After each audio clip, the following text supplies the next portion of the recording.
We are live! West Coast Sports Junkies from our studios in New Westminster, South Surrey, and Burnaby from beautiful British Columbia.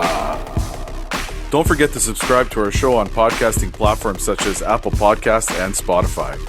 Be sure to also follow us on Twitter at West Coast Sport 9. If you have any suggestions, questions, or just want to get into it with us, Ty, Mike, and myself are always here to interact. Reach out to us by email at westcoastsportsjunkies@gmail.com. We are also now on Instagram at west_coast_sports_junkies. Follow us there. West Coast style. Ready to talk sports, beer, and everything between. Here we go!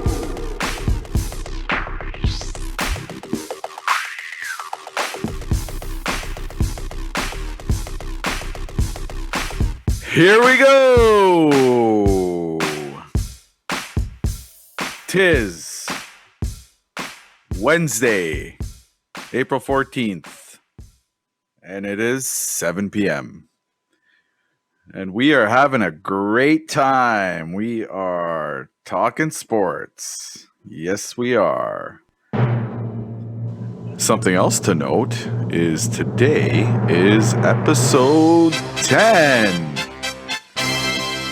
Oh, what a day. What a beautiful day in the Lower Mainland. Could not have asked for better weather. It's really been a nice couple of days here. Excellent weather. We were out walking around, me and the family the other night. Actually stumbled across Ty hanging out on his patio. It was I'd rather see something else, but hey, he was there. We said hi. It was all good. It was a good time. Good time. Great show for you tonight. We have a little bit of a shot owing thing that we need to take care of. I'll get into that actually a little bit after because there were some circumstances that I'm actually pretty happy about. So we'll get into that. We have the Canucks, the trade deadline. The Benning, Mr. Benning.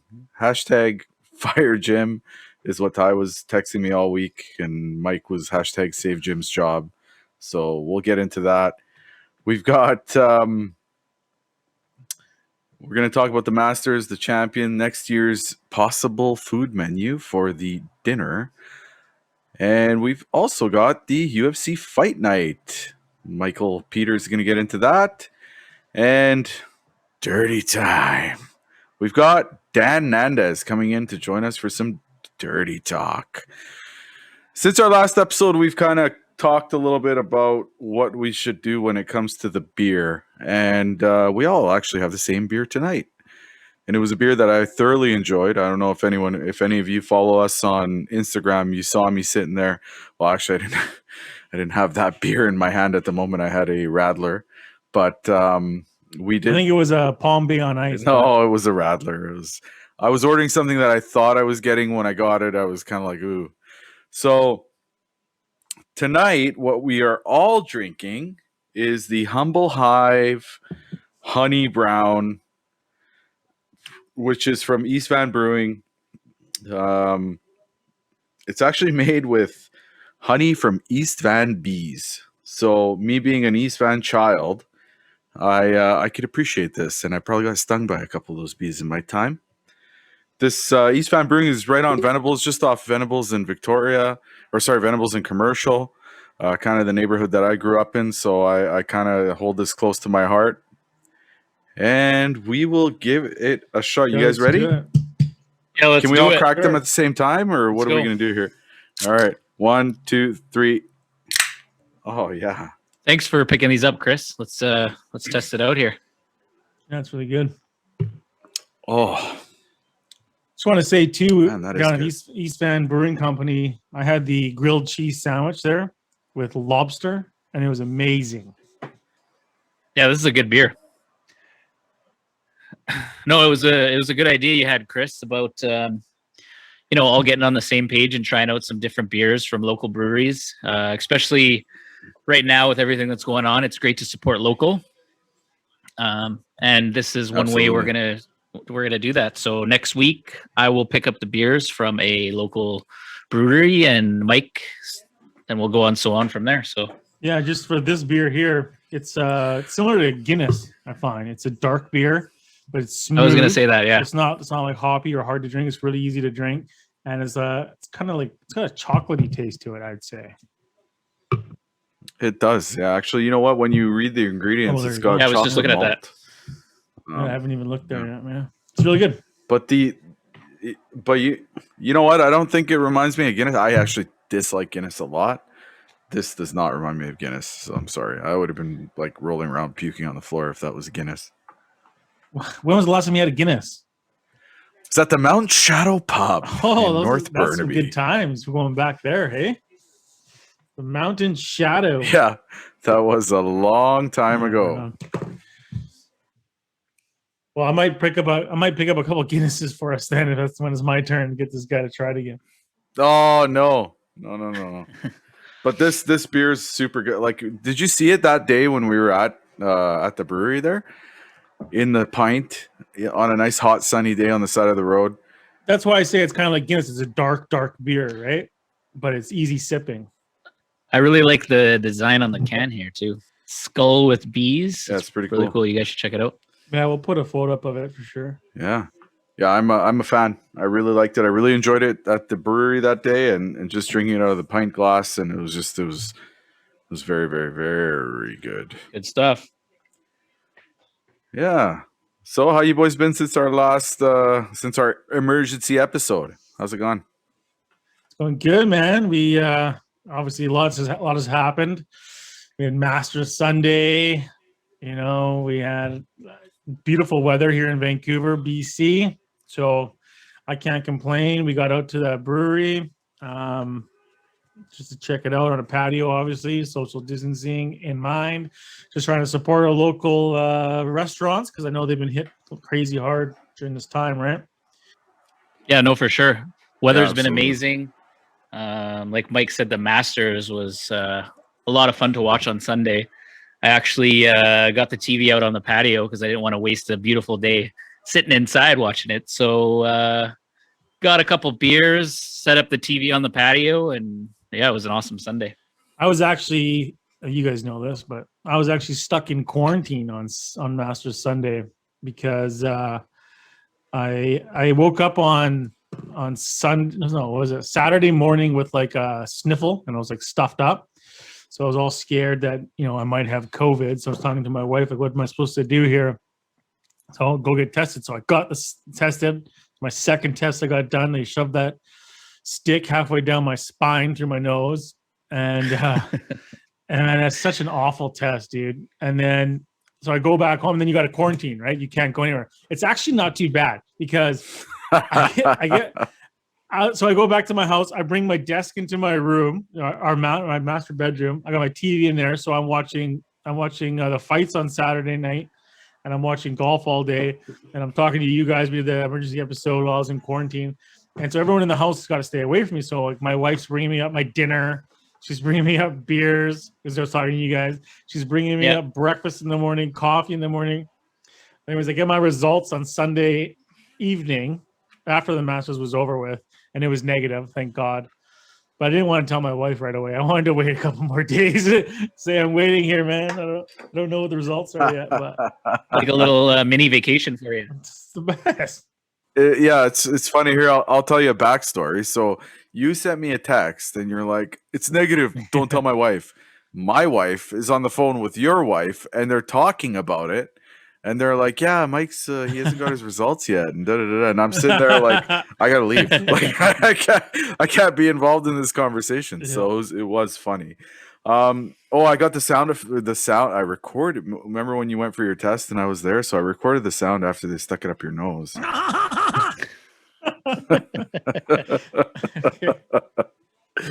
Did it hurt, Mike? Yeah, did, man. Not pleasant. Not pleasant. Yeah, it's not fun. All. So yeah, it sucked. On Sunday, I was supposed to go golfing too. I always had to cancel that. I had to sit inside while everyone else was enjoying. Everyone in my house left me. on Sunday with no food, nothing. And I'm like, they left me here to die. What am I supposed to do? I'm not supposed to leave my room, right? But it was all right. It was I managed to miss a meal. It was okay. At least the Masters was on, right? A good weekend to be stuck. Oh yeah, absolutely. Quarantining inside. Absolutely. That's could be worse. Maybe we should get into some sports. Yeah. On the Sports Junkies podcast. What do you think? We can. I mean, what do you want to get into first? Like, there's lots that happened this weekend. We got the Canucks. We got the Masters. We got the UFC. What do we do first here? Okay, let's get into some Canucks. So we had 3 trades at the trade deadline. We had Mr. Gaudette depart the team, going to Chicago. So there was 2 good reports there. I heard that it had nothing to do with COVID and blah. We were shopping him around, in the off season and last year. And then I heard a report that said he was definitely the one that brought the COVID in, and people were not happy with him. What did you guys hear? Yeah, there's a lot of rumors on Canuck Twitter, as always, when anything like this happens, especially a trade. But I heard that he wanted more playing time. He wanted a bigger role. I heard that he asked Travis Green to be moved up the lineup into the top 6 when, that's not something you do, especially in NHL. Like, you got to earn your way up. You don't go ask to be moved up. And there was some talk that it was his agent actually that put that out there, not him. But either way, going through his agent or himself, that kind of left a sour taste in the Canucks' mouth. So I think they were already shopping him a little bit. Then this COVID thing with him being, I guess, what you call it, patient zero, bringing it into the Canucks locker room.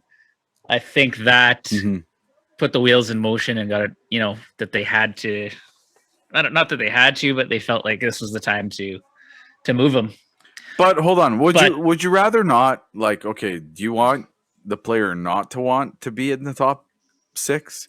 Like, move me up in the lineup. Come on, man, please. Like, you know what I mean? Like, there's a point there. Of course, you want that. Yeah, you want that. But he wasn't producing. He hasn't had a good season. You got to let your play do the talking before you can be a different story. If he was lighting it up and taking the league by, just taking it to just scoring goals and doing a bunch of things. But yeah, no, I don't know. I don't think so. I don't think you can be happy that he has that desire and that need to get in the lineup, but that's not the way you go about fair it. Enough. I do think, and he's the one that brought COVID into the dressing room. Yeah, he was patient zero. We just mentioned that. But yeah, so I don't think that was completely, but it definitely played a role. And like I say, Canucks Twitter, there's so many rumors flying on there. It's really tough to, figure out which ones are real, which ones aren't. But from, the hockey sources that we trust, that we listen to daily, COVID definitely had something to do with it. Yeah. I just heard that they were just done. Bo Horvat was done with his song and dance, and he just wanted to, he was going by the tune of his own drum, and the rest of the team was going by theirs, right? So, you know what? All the best to him. He was great to watch. I really liked watching him. I thought he had his moments, right? And when he scored, he was super happy. It was always nice to see. Yeah, he had cool goal celebrations. He played way better last year. And I mean, if they were thinking of moving him, last year was the time to do it. Yeah. His value was a lot higher. Yet another Benning wait too long moment. So, yeah, what do you think of the return for him, Matthew Highmore? I don't know. Is Benning high? More high? I don't know. I was waiting all week to say that, by the way. Is what the return is for him? Well, he's got like 10 points in his career, right? Yeah, he 2 goals and like 6 he, assists or something like that. He looked really good actually in the bubble last year. That was like, I think he had 3 or 4 goals in that where they beat Edmonton, right? In the play-in round? Yeah, in that series, which was the best little streak of his career. Not that that's much, but from what I read about him, he's definitely an NHL caliber player, but he will be no better than a 4th liner. he's doesn't really have the potential to move anywhere, even in the top 9. So the move doesn't make a whole lot of sense for me. But apparently Benning has had his eyes on this guy for a while. And you know what happens when Benning likes a player? Maybe he sees something in him that we don't, that other people haven't. So he was undrafted. And when he came into the league, Vancouver was obviously interested. There was a few other teams, and he decided to sign with Chicago. So I don't know if Benning's had a photo of him up in his office and he's just been waiting and waiting and waiting for a chance to pick him up. But he's got one of the guys that he was interested in a few years ago. He's relatively young, right? This is his third year. Will be next year in the NHL, if I'm correct. Yeah, but he's not I think he's a year older than Gaudette. I think he's 25. But he's not a veteran, is what I'm trying to say. Because I heard someone mention to me that he was a veteran. He's not a veteran. Well, he's not a veteran, but he's definitely not like a young guy. He just hasn't had a ton of opportunities because of his play. He hasn't proved to anyone playing the AHL or anything. When he was with Chicago, he didn't really get those chances until they had some injuries last year, and when he came up and played in the bubble. Okay. But I would have much rather us get a draft pick than another so-so fourth liner. But like, we have a lot of those. We just claimed 2 on waivers a few weeks ago, right? Yeah. Boyd and VC. Chris, you mentioned something about Horvat didn't like Gaudette or had an issues with Gaudette. You think that the captain of the teams have a say in who the coaches and the GMs move? I think I think that the coach also has the coach obviously has a lot of say in what the captain and the coach are supposed to have, that type of relationship. So do I think that he does? Yeah, I do. I honestly do. And there could be something we don't know, right? In terms of protocols and stuff, right? Maybe he did something that the team has decided to stay quiet about to not make. Exactly. Sure he did. So we don't know a lot about that, but I think people just like me, when it first happened, like the whole COVID thing, we were like, "What the hell are you doing, right, on the ice?" And that's gonna, I think, continue. Yeah, but that wasn't his decision. No, I know, but I think it's gonna continue to haunt him and maybe the team, asking those questions. So they're probably just like, "Okay, well, we need to make some room here, anyways." To move him. Well, you know what? It's probably not what are you doing on the ice. They were probably like, "What the fuck were you doing off the ice? Where did you go?" Like, he's a single guy, right? He doesn't have kids. No, he's not single. Whatever. He's got a wife, and I'm just saying they're both very active on Twitter and stuff. So apparently he plays a lot of video games. Okay. Well, he wasn't playing video games and getting COVID in his house. He went somewhere to get it. Maybe he had people over to play video games. Who knows, right? Maybe he did. Maybe he had the neighbors over. They were playing a little bit of FIFA or something. I don't know. But if that's the case, I mean, there's a lot of COVID going on in this league right now. We had Montreal, Vancouver. This week we have Colorado. Yeah, but they had it, and they're having issues. And they played. Like that. It was just one player, and they pulled him, and they didn't continue with their skate, which the Canucks should have done. So I think that the Canucks changed the way. That's good. They're learning and they're making moves. I like that. Yeah, but the Canucks by far have had the worst COVID outbreak in pro sports. I think it was like 25 total, and if you like break that down by percentage of like the team, it was something like and that's confirmed cases. Like that's confirmed cases too. So, but while we're on the trade talk, there's a few other moves. More along the lines of what I would have liked to see for the Gaudette trade. One being, we sent Jamie Benn to Winnipeg for a 6th round pick. I mean, it's a 6th round pick. Mm-hmm. It's just it's like another lottery ticket, right? You draft. Well, you know what? Jamie Benn didn't cost us anything. We signed him. Sorry. He came for a pro trial. Jordy Benn. I think I said Jamie. I said Jamie. I got you saying Jamie. Sorry, Jamie Benn would be pissed off. He's got a 6th round pick for him. Yeah. Sorry, yeah, Jordy Benn. That's my fault. Didn't cost us anything. So he came in on a tryout. He got we signed him and whatnot, and he was happy to be here because he's a Victoria boy. He's an island kid, right? Happy to be here.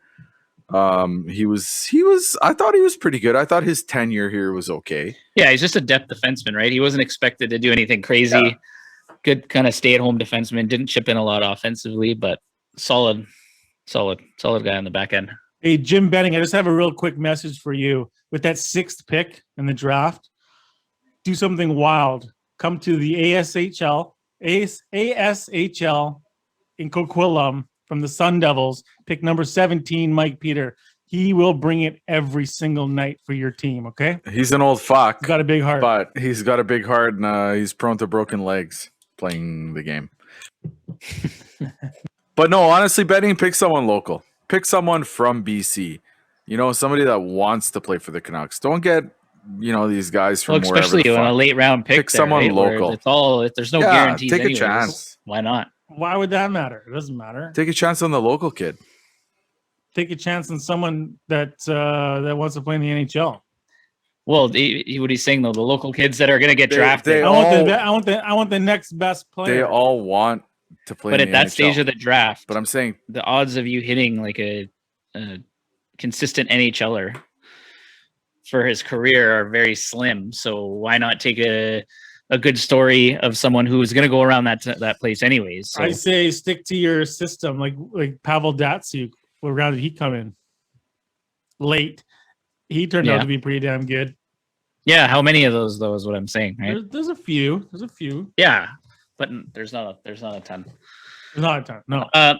But could you imagine if you're Govik and you pass up on Datsyuk to pick up Mike Peter from the local? Okay, well, we're not talking about local beer. We're not leagues talking about here. you. We're talking about Burroughs was never drafted, and he slayed the dragon. He was one of the most iconic Canucks ever. He's not local. I'm just saying. yeah. What's your point? My then? point. Your point is go local. My point. No, my point is that they can come out of nowhere. So why not pick the local guy? Let him come. So the last trade the Canucks made was picking up Madison Bowie from Chicago again, which is surprising. We're trading with them so often. But used to be our biggest rivalry. Now we're like, yeah, it's our best yeah. friend. So we got him and a 5th round pick for our 4th rounder. So he's a young defenseman, another prospect to add to the pool. And we only lost a round in the draft, so I don't mind that move at all. I like it. Like defenseman. Yeah. So we actually I like we it put too. out our Twitter poll question and asked, out of those 3 trades, which was our listeners and followers' favorite. The 4th option being none of the above. You guys want to guess which won the poll question? None of the above. Correct. 44% of the vote was none of the above. 32% of the vote was Ben for a 6th round pick. Mm-hmm. And obviously the one that was the least popular was Gaudette for Highmore. Ladies and gentlemen, I did not look at the results. I just took a guess. Knowing Canuck fans is the way I do and the way that we all are, none of the above was the correct answer. Thank you. We've all been living in the same pain, people. We all have been living in the same pain. 94, 2010. Oh my God. Or 11. Yeah. Oh my God. So let me ask you guys this real quick. You guys think that Benning, you always want Benning to be fired, right? Hashtag fire Benning. What about Green? I think he's done a great job. He's the coach of the next 10 years. He's a really good coach. He's gonna be he coaches really highly regarded. with what Benning has gave him, right? Given him, yeah. Do you remember Vigneault? Do you remember Alain Vigneault? Everyone's like, oh, he's such a defensive coach, blah blah blah. President's Trophy when as soon as we got some pieces, he was not a defensive coach anymore. Yeah. You know what I'm saying? No, I definitely think Green is the right guy. It's a little surprising they haven't extended him yet. I see some people saying that Green is the luckiest man in Canuckville. With this COVID thing saved his job. No, Benning is the luckiest man in Canuckville.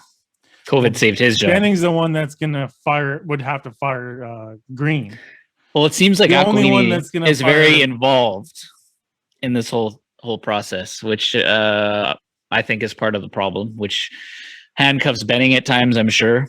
Okay, ladies and gentlemen, let's do our first shot of the evening since we owe them because of the Masters tournament.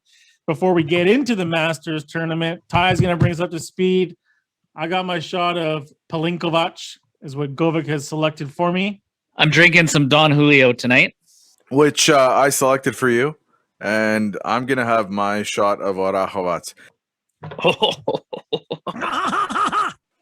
So, Ty, did you hear about the about what JT Miller was saying today? I did. Pretty interesting stuff. Goes back to last episode. A lot of the stuff we were talking about the Canucks' return to play and the condensed schedule, them not practicing. I mean, the NHL is expecting a lot out of these guys after battling a very serious virus and pretty much coming out cold turkey. Like they were allowed to do individual skating the last few days. They haven't had a practice yet. They still have a whole bunch of players missing that are still on the COVID list. And at this rate, they will be able to practice tomorrow, and they have to play the Edmonton Oilers Friday night. Very honest and telling interview from Miller, who is usually a straight shooter. And it seems like when the Canucks make him available to the media, there's something fairly important that he's going to say. He's not always available, and he tells it like it is. So I'm going to read you this big quote here from him that says a lot about the situation. So he says, "I'm a very competitive guy, but at the same time, this isn't about hockey right now. It's about the health and safety of our players and their families. We have to make sure our priorities are in the right place." He sounds like an NHLPA union guy. Well, you know what? On that note, I'm surprised they haven't stepped in, the NHLPA, with this situation. They gave the blessing.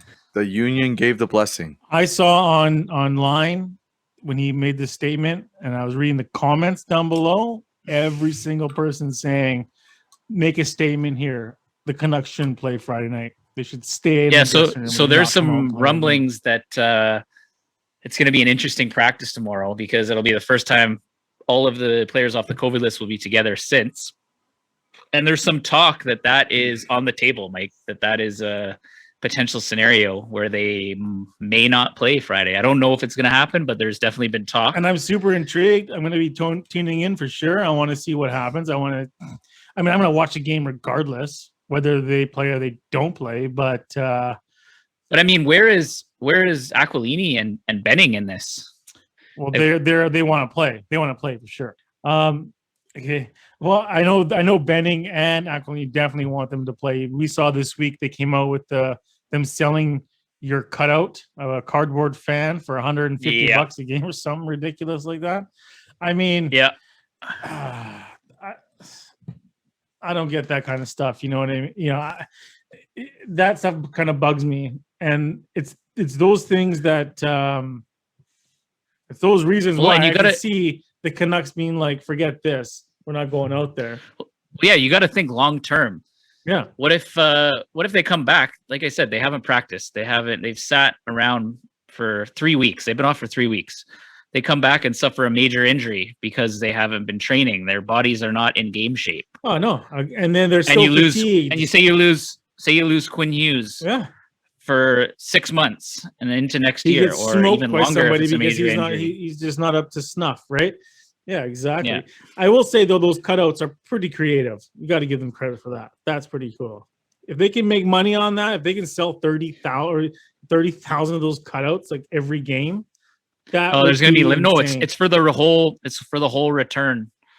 The last it's not per game. Like I 19 games. Okay. I don't think that they invented this scenario. No, it's been for a long time. But I had a question for you, Mike. Do you think Govic's head would fit on the cardboard cutout? No, I think the person behind him, the 3 rows behind him, would be pissed because they spent $130. Would we have to buy 2? No one could see him. Would we have to buy 2? I was at a game. Do you remember that? People behind him like, "Excuse me, sir, could you please lean back?" And he wasn't even really leaning forward.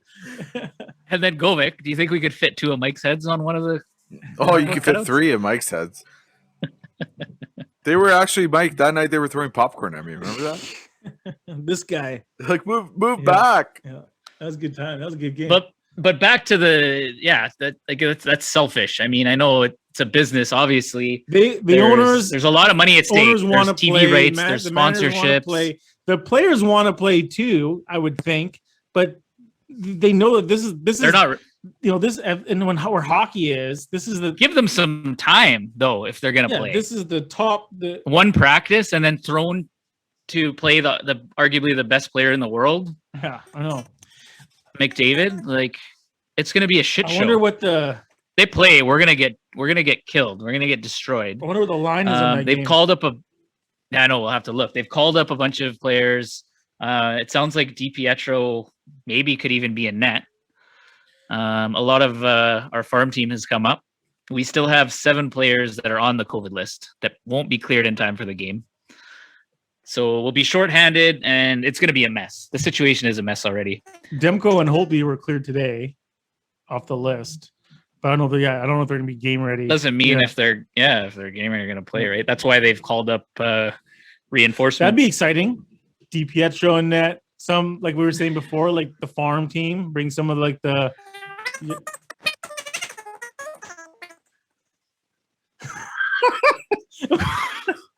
What the fuck is that? What are you doing, man? We are experiencing technical difficulties. Please stand by.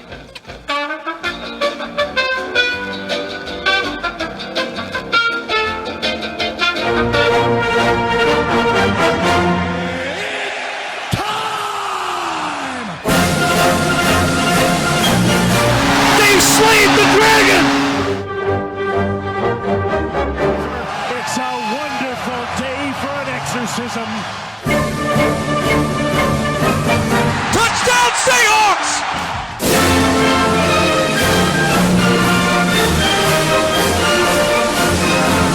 Okay, so on the weekend we had the Masters, and we owe a couple shots, so we're gonna get those going off right away. And ladies and gentlemen, not to mention, this is our 10th episode, number 10, double digits for the West Coast Sports Junkies. Boom! That's a big milestone. I'm for us. super That's happy awesome. about that. I'm pumped. I know that we've come a long ways from our first couple episodes with equipment and how we sound. I mean, I've had people tell me that we've improved a lot. I think that we've improved a lot.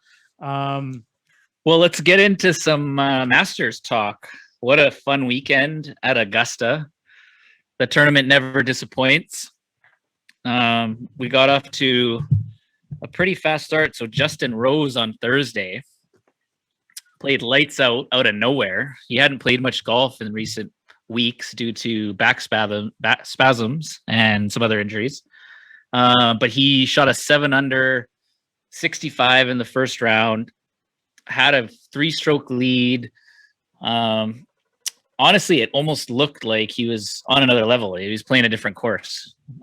He just played really good in tough conditions. Day one, everyone was like almost over par, it seemed like, and he was the only one that just like took it to the course. Yeah, like I said, it was like he's playing a different course. He was in his own world. Yeah. But Matsuyama, man, he was there. He was kind of lingering around the leaderboard, never took himself out of it. And Saturday, there was a short rain delay. And after that delay, he came back and just took it to the course, where everyone else failed to adjust, it seemed like, to the softer conditions. I think they were still thinking it was going to play fast, and they didn't attack quite like Matsuyama did. But I feel like he essentially won that tournament Saturday afternoon after the delay. I would disagree with you. I think that, so we had a podcast talking about the Saturday delay and everything like that, and he came out, with a 4-shot lead, I think it was, going into Sunday. And then I think I was surprised at how calm he was on Sunday at Augusta in the Masters, especially after the first hole. Remember the first hole? His drive right off the tee box, he's far right into the bush, almost loses his ball, but he's able to get it out and make a bogey on that hole. So he starts off with a bogey, comes back. Now I think it was like Zalatoris had made a couple of birdies, so he birdied the first two. So he was only up, I think, 2 strokes right off the bat. So it's kind of like, okay, here we go. How's he going to compose himself? And after that, he was lights out, like the entire round until 15. When he puts one in the drink on 15, and that's when everyone was like, oh my God, what's going on here? Because he puts it in the drink on 15, drops. I think he makes a bogey, and now we're back down to 2 strokes. going into 16 now where it's close, everyone's like glued to their TV screen. What's going to happen here? And I think he birdied 16. Did he not? No, he parted. He parted. He played the safe shot because Shoffley put it in the water. Shoffley put it in the water. What a great! Oh man, can't believe he did that. And then he put it far right. Then that super downhill putt. Yeah, but then he just played super conservative, smart. But yeah, even his shot on 18 into he hit the fairway. That's when he said, you know what? I know I got this. Right off of 18, the driver. He's like, "Okay, we're good here." Yeah, well, he had the 2 strokes, kind of like Tiger did a couple years ago when he bogeyed 18. So on 18, you want to be right of that green. You don't want to be in that bunker. Oh yeah. You don't want to be left. Definitely, you don't want to be left. That monster of a bunker, right? For sure. But what I meant by Matsuyama obviously didn't win the tournament Saturday, but without that run, right? He didn't have those strokes to fight off the early jitters in that final round. Without a doubt. Yeah, without a doubt. So, and even like you said, Justin Rose was the only one to sort of play lights out on the Thursday.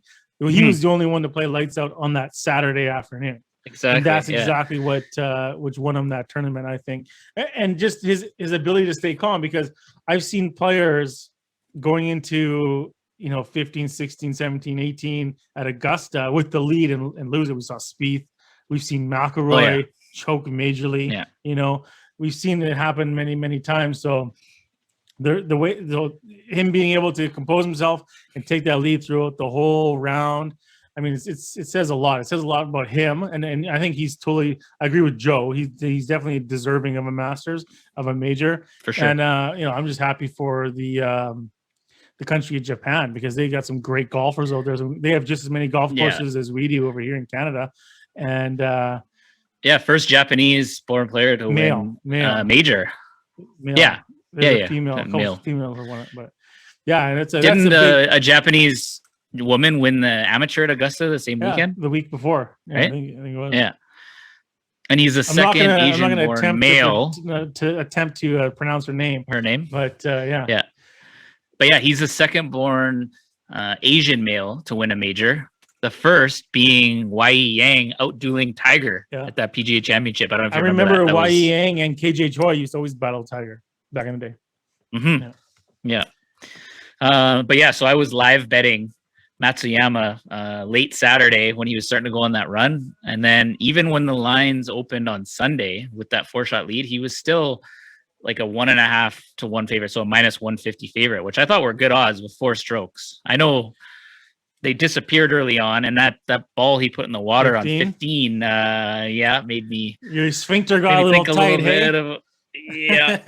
Tighten up a little bit on that one. But I was watching the TSN feed. I'm not sure which one you were watching, but they switched it over to the Japanese feed. Did you hear that?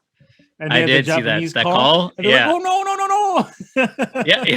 Yeah. So that just shows how passionate they are over there. Like, that's like at for sure. It's so big for the game of golf internationally, and good young role model for everyone around the world. Absolutely. And he was the low amateur at the Masters 10 years ago. And which was a kind of a cool little thing. Did you see the side by side of him in Butler's cabin? Exactly the same. It looks exactly the same. He's aged well. Yeah, for sure. And I was really happy to see Corey Connors in the mix again. Right? He's been so consistent lately. He was, I was also pulling for him, and I was praying that would happen there on Sunday, but just like, most people do on the Sunday of the Masters, he kind of had a bad round on the Sunday. Had he played like he had the first 3 rounds, he probably would have won it, because I don't think Hideki or anyone else had a crazy round on Sunday. He sort of finished off at even par, I think it was, right? So, it was definitely there for the taking. I'm surprised Spieth got off to a really slow start on Sunday, because he played well on the back 9. Yeah. And Spieth had a good I thought he would have been a little closer. He was in the hunt. So he had a good tournament. Oh, yeah. I think that it was a good call, a good bet there that we made. No one really saw Matsuyama coming. I don't even know what his odds were. It was probably ridiculous, but I think he was down like 40, 50 to 1. Yeah. Yeah, it's a good bet for him anyway. So what do you think? Do you think his Masters menu is going to have on it next year? Well, I think there'll be some Kobe beef on there. Maybe some nice fillets. Yeah, I don't know. What do you think? What else do you think might be on I was there? actually gonna say Kobe beef for sure. It's gonna be Kobe beef Mhm. steaks. I'm thinking he's probably gonna start off. It's gonna have to have some kind of a sushi in there. What about what about a Jaffa dog for dinner? How about the Dragon Dog? You know, that $100 hot dog that's down at Granville Street. At Jaffa dog, yeah. Is that what it's called? No, it's called Well, Dragon it's at Dog. Jaffa Is it Dog. at Jaffa Dog? I don't know. Jaffa No, dog, there was yeah. that fancy hot dog place. I don't remember the name of it. With the stupid. The when it was like Different. marinated in Louis the 13th or something like that, right? Really? Yeah, it's $100 hot dog. I don't know. I'm not really one to spend $100 It was right up the on a street hot from, dog. If I spend $100 on hot dogs, I'm feeding my family for about 6 months. How about the Seattle dogs? Where Yeah, are they? touchdown Speaking of hot dogs, how dogs. good are they? Alexander dogs. Seattle dogs are cream cheese and onions on there. Ooh. Oh fuck! This guy and his sauces, man. Ooh. He brings me. We're downtown Vancouver. Like this is back when we were clubbing and stuff. He's like, Mike, you gotta try this pizza. It's the best pizza. It's after like we've been clubbing, or maybe it was like mid clubbing. I don't even know. You're going for a piece of pizza. He comes back drenched in this like Donair sauce. I don't even know what the hell it was. I grab it. It slips out of my hand, smears all over my clothes, and I had to go home immediately. What did you put on this thing? Fuck, the thing jumped out of the plate. Have you ever had a doner pizza? A doner pizza, yeah. So instead of pizza sauce, there's doner sauce, and then the meat is doner meat. Then you got onions and tomatoes and cheese. Okay, Chris, what do you think Matsuyama's having at his master's dinner next year? And since you kind of you had some malfunctions going on there, we were talking a bit about the masters. Do you have anything you'd like to add? Anything you like to you saw? You want to point out anything we missed? Well, I mean, you guys hit it bang on. I laughed so hard when I heard the Japanese broadcast. I was oh no. I thought it was really funny. He is a huge icon in Japan right now. He yeah, he's bigger than Crow They're Cop. saying he's gonna Crow Crop's not Japanese. Yeah, but he was big, and he's not but that really big. big in Japan. He's they're saying he's gonna be the one that lights the Olympic torch this year. Wow. That Yeah, I this heard that too. win solidified that. Did you see him traveling from Georgia? Commercial, pictures? yeah, by himself. So the commercial, just with his carry-on, was the green Dude, jacket. that guy's rolling in bank, man. He's not blowing all his money on Yeah. private aircrafts like most of the other guys are. Fucking rights. I like that. Well, some of them are they get those free rides with their sponsors too. What though. was the A payout? It lot was of them like are, like, wheels up and stuff. 2.6 million. He or got something? 2.1. I don't even know what it is. It's 2 million, whatever, just to him alone. Mike Weir came in at whatever place he came in, and he still cashed in 10 grand. Yeah. Good for him. Before we get off the golf talk, how about Will Zalatoris? That kid's Came out unreal. of nowhere. And the guy's a buck Yeah. 10 soaking wet. And he's smashing he's still smashing the ball. he still doesn't have his tour card. Oh, I think he's got it now. No, Well, he just got it. he's not because He came in top 10 of the Masters, so you're guaranteed he can going go back to the next Masters. year. But the Masters isn't considered a PGA Tour How many event. FedEx points did he just get for this? None. It's not considered a PGA Tour event. Really? It's so weird. But that guy is Look it going up. to get some sponsors though up the yin yang for after his performance. So And because of COVID, he's like going for it. He's like, I can win this. I'm gonna win this. yeah, there's some weird exception that keeps him right now from getting his tour card, and he needs to win in the next. I think before the Is it year's because over, he's which I think he will. I think it's because to he's get his so tour young. card. He's pretty young, right? He's only been around for a year and a half. I think something. No, but he's not as young as we think. He's about the same age as like Corey Connors and those guys. He's like mid-20s. Really? I thought he was younger too. Yeah, I thought he was like. Don't you remember him from Happy Gilmore, the caddy? I thought that was mean. I thought that was mean. after that performance. So should we do a shot? Yep. Okay, so these are shots owed. Mr. Joe Amato, he couldn't make it tonight, or Joey Tomato, aka. He was detained, so we'll just do our 2 shots. He did win the bet. We'll do our 2 shots, and So I'm gonna give a shout out to my Masters team. So I won our we had a little master pool.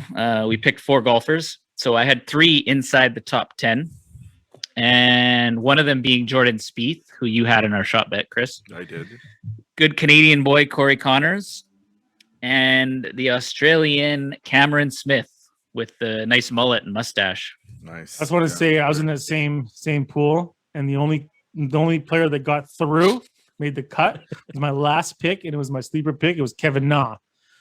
I had Koepka. I had Rory McIlroy, and who was my third pick? Jason Day. Yeah. Man, all missed the cut. Missed the cut, and then Kevin Na is the only one that made it by for me. But I'm gonna salute to you two, and to the show, our 10th episode, double digits. Cheers, everyone. Whew. This Good Palinkovac, I can drink it all night, just like my lagers. Good stuff. Do it, buddy. Do it. Hey, What's that? time out. What's that? 16% you guys are drinking? Dirty time. Hello, ladies and gentlemen. Welcome to another edition of the Dirty Talk with Dan Fernades here on the West Coast Sports Junkies podcast. Hope everyone's having a great week. A lot of things seem to turn around after the weekend, and bottles are popping, drinks are had, and let's just get down and dirty into the first topic of the night. Aaron Donald. Has anyone heard about what's happening with LA Rams defensive end beat the crap out of someone at a bar? The guy literally broken arm, swollen eye, is pressing full on charges against Aaron Donald. Not a good look for the Rams. Not a good look for the NFL already. I mean, we all know what's happened with Deshaun Watson and what he's going through. Again, a lot of fishiness coming on that point because, a lot of these accusations are now getting pulled. People are starting to pull away and drop their accusations. I see another, Antonio Brown case coming up where things are just going to be washed away, and hopefully he'll be back in the league ready for the start of the season. But a lot of interesting stuff happening in terms of the NFL and assaults. Let's get to our local favorites. I know everyone has been itching and scratching about the Canucks. What on earth happened?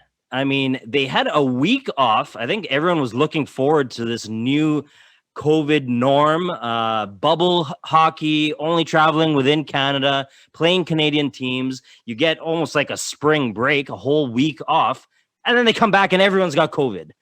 So, it's kind of interesting how all the other Canadian teams, you're going to have the one-off couple of cases here and there, but your entire team, including staff, is got COVID. What were you guys doing over that week break? Questions, a lot. Answers, very few. And now what? They're saying, well, you know what? Maybe we shouldn't be coming back to play. You know what? It's unsafe. The NHL is talking about keeping the players and families safe.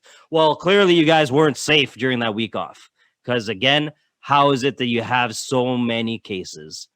Bam, bam, bam, bam. That's it, ladies and gentlemen, for the Dirty Talk with Dan Fernades. Again, have an awesome week. Look forward. The NFL draft is coming up. I'm sure there's going to be more things to talk about over this next week. Have a great week. See you guys next time. Stay dirty. Dirty time. Well, that was the Dirty Talk with Dirty Dan from Dirty East Van. What's going on, guys? How are you guys doing?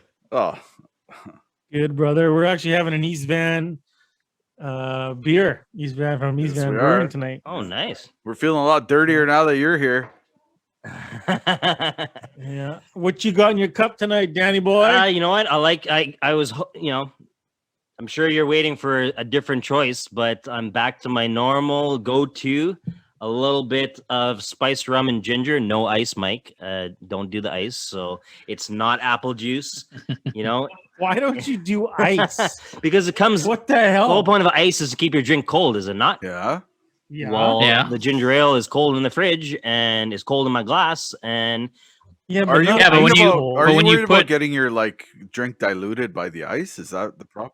well, yeah. Well, then that's use the also fucking too. stones. You know those ice cube stone things, the marble stones. You keep them in the freezer. Or just put more booze in it. Yeah. Or the third Yeah, the thing is, I guess, booze- like the really booze just gotta warms put up. in a special request to my bartender here, and hopefully get her to start putting in the. Your birthday's coming up. Huh? Maybe we'll get you a little personal ice machine for the show. I could plumb it in for you if you like. That's what I think it is. He's too lazy to fill up the ice tray. Put it back in I the would freezer. agree. I would agree with We you got there. an ice dispenser actually. So. But Dan, yeah, the ginger ale's cold. You had ice dispenser? yeah, I've always wanted one of Yeah, those, man. But don't when even have to put wait for the ice to your get made. Captain Morgan's into your drink, because that's not obviously cold unless you keep your Captain Morgan's in the freezer. It's gonna warm up your drink, man. Just get some ice. It'll make everybody happy. You know what? For next week, just for you guys, I'm gonna make sure I have ice in my glass. Let's get into it. Yeah, I want to get right into this dirty talk because you hit something that's kind of dear to me, and you're talking about the Canucks. You're talking about the Canucks and COVID, right? They've been off for a week. They got COVID. They've been off for They've been off for maybe more than a two. week. I don't know what the hell. They haven't Yeah, played. 2 weeks. They haven't been played. 3 they haven't weeks. played They've since been off for March 3 weeks. 26th. But they're playing on Friday, right?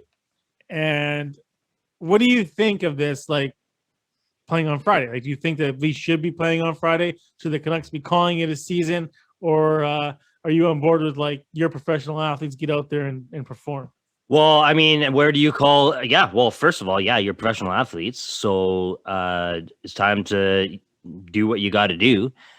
I totally understand. Yeah, we're going through a pandemic. Yeah, there's a lot of difficulties and issues surrounding that for sure. But so is every other team, every other 30 teams in the NHL. So what on earth is every other team doing?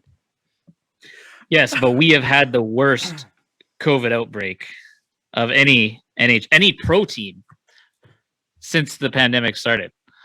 For And one, people, once you get COVID, you can be fatigued for months, right? You Yeah. can still have issues So, in the lungs. what and Mike stuff was like talking that. about is the fact that the Canucks have not been able to practice. They still have not had a practice. They haven't been allowed to. So they've had some individual workouts and drills on the ice, but they have not practiced as a team. They still have 7 players still on the COVID list, and they're expected to play the Edmonton Oilers on Friday in a National Hockey League game. Well, I mean, how much longer do we want this season to go for? Well, that's what we're saying. They're essentially out of the playoff race. They are risking major injuries by pushing the players out on the ice without any sort of practice. They've been sitting at home. They haven't been able to train. They've been battling a very serious virus. And now the NHL is pushing them out to finish a meaningless season where there is a potential for major injury and So are you further saying, health are you risks. basically saying that the Canucks are mathematically out of the playoffs? There's no point. You might as well throw in the season. No, they're not mathematically out of the playoffs, but they're likely out of the playoffs. they're likely out of the playoffs, but right They would now, have as it to stands, win almost. they'd have to win 75% of their games. Do you think, Dan, it would be a smart bet to put money on the Canucks to win on Friday? No, I'd be betting on them that 100% they're going to lose. Similar to Well, then I'm going to bet on them to win. I'm similar looking forward to seeing the uh, line, actually. similar to Buffalo Sabres. I mean, how many people? I know Ty for sure was betting for them to finally end their losing streak. What 13 something games? I got Yeah, I because got it's like roulette, right? Sooner or later, you're gonna if it's been 100%. multiple For sure, blocks, for sure. you're gonna get a red. 100% Exactly. for sure. All I'm saying is, you know what? I think for some aspect of this whole situation, they had a play what were they doing? It's funny how no one has been able to uncover what did they do during that week. There's been talks that everyone was hanging out at Aquilini's restaurant, Elise, and now suddenly it's shut down. So again, are those protocols that are supposed to be happening in BC when they're playing in their hometown? No. But all restaurants are shut down. Well, exactly. Now. So then well, how now, but before this outbreak happened before. It's Gaudette was the first one that was sort of caught. So we kind of got into this earlier in the show, Dan. Gaudette is essentially patient zero. And there's some rumblings within the team that they're unhappy. They're not telling us what happened, but it could have been that he did something that broke protocol or did something not within the guidelines. And then unfortunately other people got affected. But at the end of the day, if that comes they just traded his ass. Well, do you know what Govik said about this whole thing? You know what Govik said about this whole thing?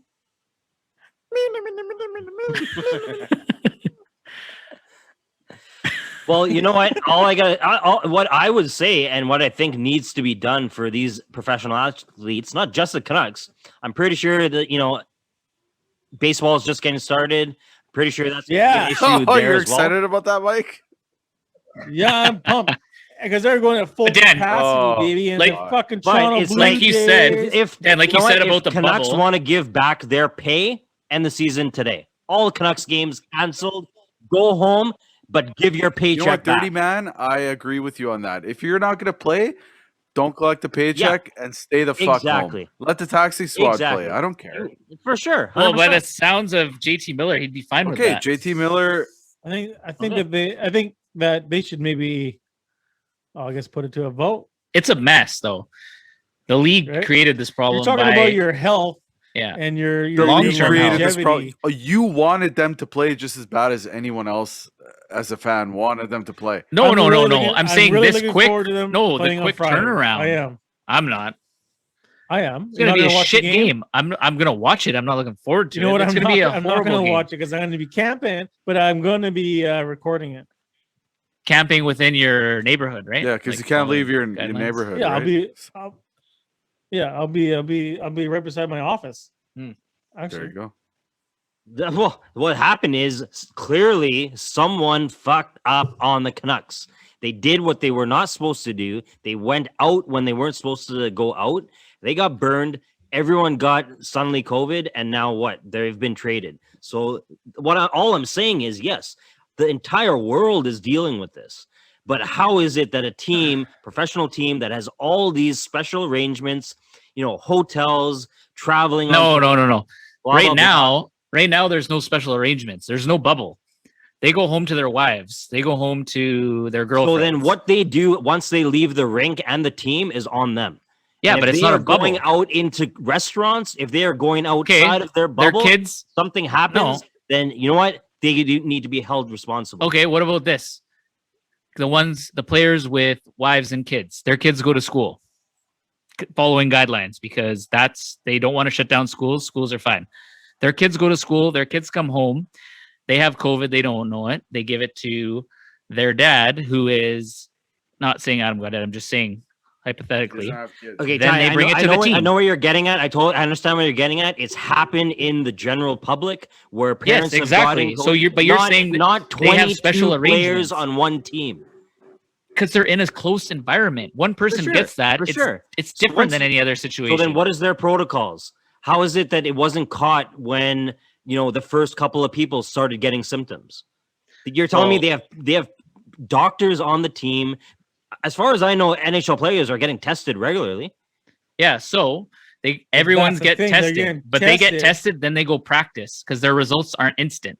They get their results during the day. So what happened is they got a result that positive. The results take 40 minutes. They should be fucking Gaudette 40 minutes. Was flagged, so he was pulled off the ice. The team continued to practice because there has been a lot of false positives and all that stuff. But what I'm saying is, no. I'm just saying what you said. There's a bubble that they have special arrangement, yes, but there's no bubble. Well, I mean, to an extent, but again, all I'm doing is comparing to the other teams in the league. There has been exposures. Look, right now, I just announced today, the Colorado Avalanche starting goalie has COVID. Do you see the entire team getting COVID? Not yet, but I see the entire team stopping. they stopped practicing. canceling Okay, their skates. And you know where they learned that from? The Canucks. we didn't do that here. So that was a result of I think watching that the now they're Canucks. waiting. I think that now, which is good, they're waiting to see the results before they fucking go on the ice and intermingle, right? Which I think is a good step forward, because the Canucks, unfortunate for us, are sort of the guinea pig in this whole scenario. My other you know? question would be, what other team has had their big week-long break in the last month or so? Along with the Canucks, there has to be every other team gets a week-long break. How is it that no other team came back with all these cases? That's the It question. could be. It could be a It's team. not sure could be where a we team got it from. We issue. also played Montreal too, and they had They had positive cases, and we played them they had just positive before our cases, bye week. right? So it could be that it could have come from that. We don't know that Gaudette was out, playing Mr. Gallivanting around town, being a What the COVIDiot. Canucks said you know? is the player was following guidelines, the player being Gaudette, and was exposed where there was another exposure before they knew that there was an exposure, say, at a restaurant, which is in guidelines. Mhm. And that's how he got infected. Yep. Okay, well, So- I guess we just call it bad luck, but it seems to be very convenient how after a week-long break, they didn't have issues like this before the other 50 games they've played before, and suddenly they get on up their week-long break, and then suddenly they come back and everyone's got COVID. All I'm saying is something is a little bit Well, not guess what, boys? right. I'm going to open my second Humble Hive Honey Brown Ale. Oh yeah. For sure. Since you're an East fan, I think you should drive down to Venables and Commercial and get a couple of these Humble Hive Honey Brown Ales. And Is that what you guys Oh. are drinking tonight? they are fucking phenomenal. Very, very. Do I have to mention like the West Coast Sports Junkies? Like, is there some sort of a promo? Yes, if you mention the West Coast it? Sports Junkies, you'll probably have to pay more. But it's okay. Just do it. Tell the waitress, tell them, hey man, this guy came the other day, he bought a couple of these. I watched him on his, I saw him on his Instagram and listened to him on his podcast, and they were drinking, they were hyping up this beer so much, and just tip her well and grab a case. Why don't you shoot me a DM on my Instagram at DanNandez21 and let me know where this place exactly is, and I'll go in Told there you, for man. sure. And I next told you, week, man. It's Victoria. It's Kings- Venables and Commercial. commercial and Venables. Okay. So, Dan, you mentioned about Aaron Donald. What's going on with Aaron?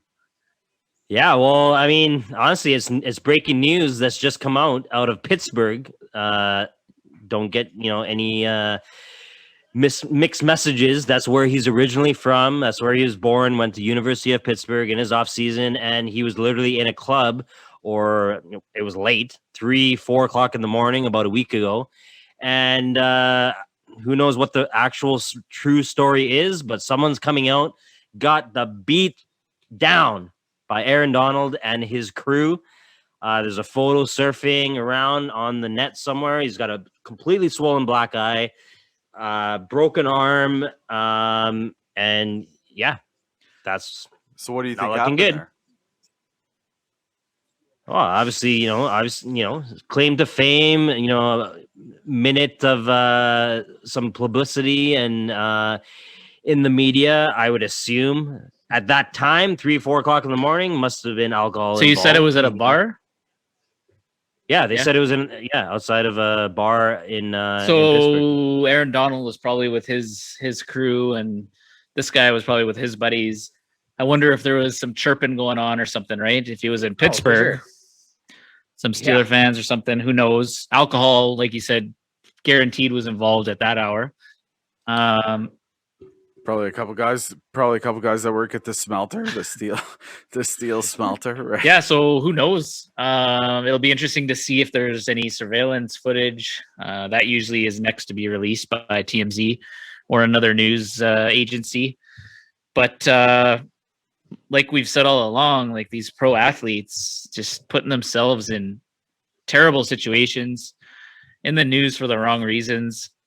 And don't forget, like Aaron Donald, well, was it now 3 years ago, signed a massive contract extension with the Rams. Oh, he set the record for defensive player. $86 million guaranteed he got. That's Oh, wow. insane. Insane. And it's not like he's the type of player that he doesn't deserve the money. No, not That's at all. not But that's what I'm saying. question. Like you're that. He's had, I think, 3 out of the last 4 years defensive player of the year. You're a defensive player of the year, arguably the face of the franchise, regardless of the situation and if this guy was chirping to him or saying something about who knows what. These athletes, like, they can't keep putting themselves in these situations. Oh, they think they're untouchable, and I think the NFL has to act, and they have to act now. They need to make an example of Aaron Donald and suspend this fucker. Why are you so passionate about that? That is a Seahawks why fan. are you so talking passionate about Or it at from the least- heart, Mike? For at least 2 years. Get rid of this goof.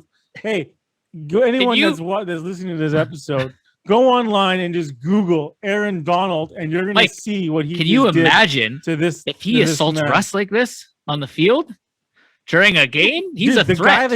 guy that he assaulted He's- is a he's big up. dude. Look online. Look online on who he assaulted. This guy's a Aaron big Donald man. is a big man, though. Like this. Yeah, Yeah, but what the fuck? ragdolls, This is insane shit, man. 350-pound offensive linemen like they're Yeah. nothing.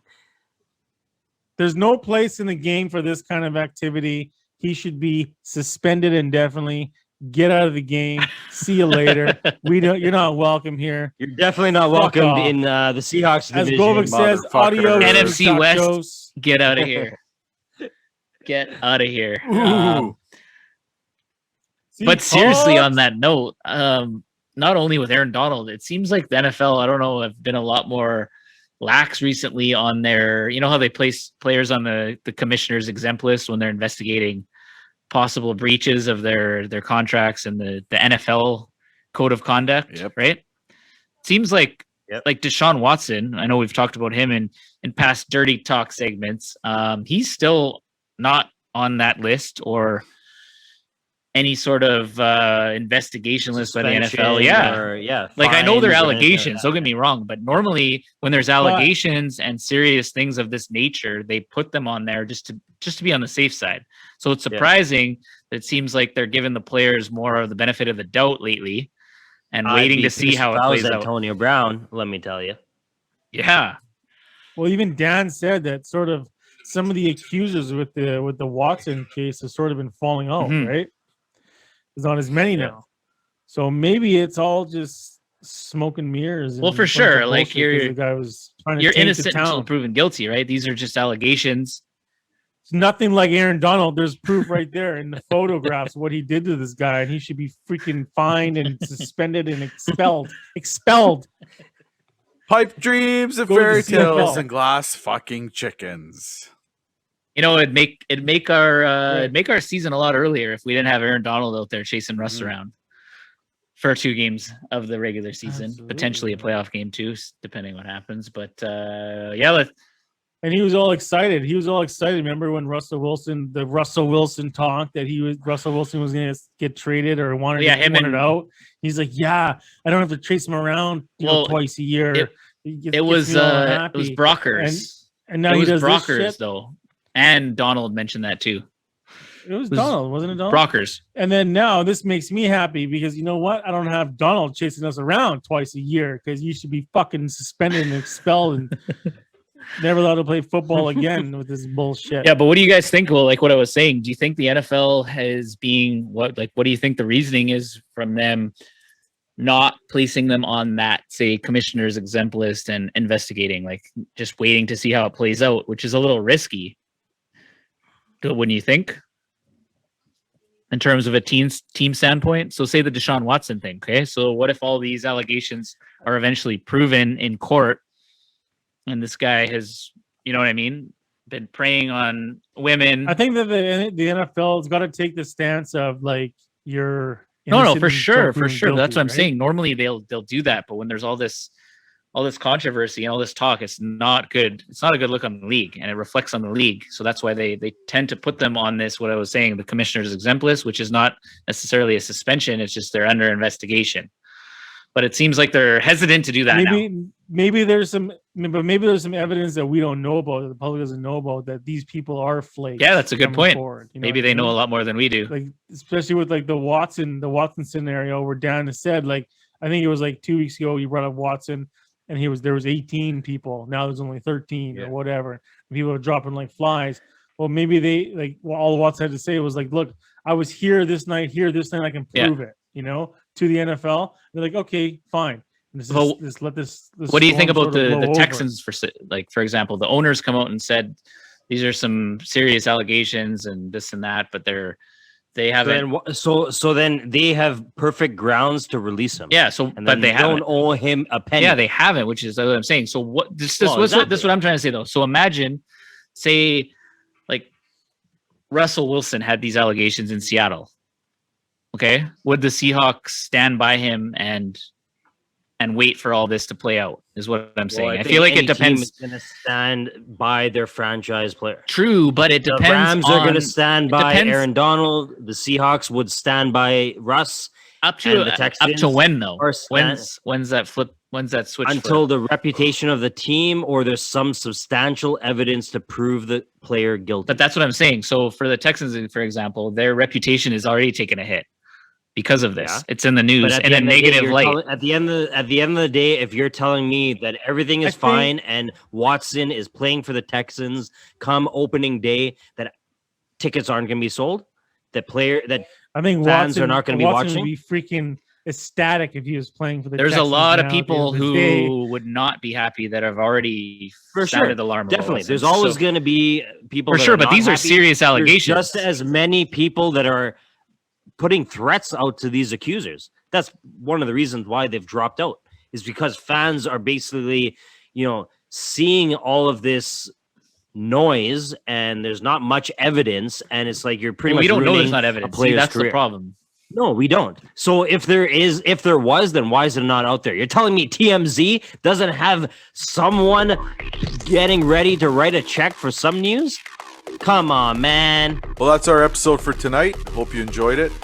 If you liked it, follow us, give us a rating, like us. Be sure to also follow us on Twitter at West Coast Sport 9. Don't forget to subscribe to our show on podcasting platforms such as Apple Podcasts and Spotify. Reach out to us by email at westcoastsportsjunkies@gmail.com. We are also now on Instagram at west_coast_sports_junkies. Follow us there. Thanks for listening. Join us for the next episode. Goodbye.